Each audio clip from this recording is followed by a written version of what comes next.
ત્યામ ક્ષિતો Kim કશિપો પ્રયાસ. સુખદેવજી મહારાજ કહે, રાજા આ સંસારમાં ભગવાનના નામ સિવાય ઉદ્ધાર નથી. અંતે નારાયણ સ્મૃતિ. જન્મ ગમે તેટલો થાય, લાભ તો પરમાત્માના નામથી જ થાય છે, ઈશ્વરના નામથી જ થાય છે. સંસારમાં બે પ્રકારની મુક્તિ છે રાજા, સદ્ય અને ક્રમ. મુક્તિ મેળવવી હોય તો સૌથી અગત્યનું એક સાધન છે ત્યાગ. ત્યાગ કરો તો મુક્તિ મળે. ક્યાં સુધીનો ત્યાગ? તો ભાગવતજીમાં એક શ્લોકમાં બતાવ્યું કે જો જમીન ઉપર સુવાથી કામ ચાલી જતું હોય તો પલંગનો પ્રયત્ન શું કામ કરવો? ત્યાગનો મહિમા બતાવ્યો કે જો જમીન ઉપર સુવાથી તમારું કામ ચાલી જતું હોય તો પલંગનો પ્રયત્ન ન કરવો ક્યારેય.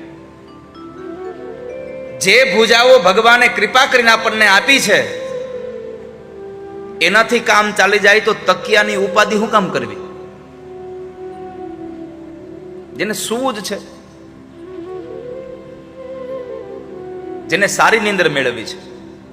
નીંદર મેળવી એટલે કઈ સારું ગાડલું હોય તો નીંદર ન આવી જાય. એસી ચાલુ હોય, સારામાં સારો મોંઘામાં મોંઘો પલંગ હોય, મોંઘામાં મોંઘું ગાડલું હોય, મોંઘામાં મોંઘું એને બ્લેન્કેટ આપો, એને મનગમતું ઓશીકું આપો, તોય નીંદર ન આવે. કેમ? નીંદર લાવવા માટે બેડની જરૂર નથી, નીંદર લાવવા માટે સારા વિચાર અને ભગવાનના સારા કામની જરૂર છે.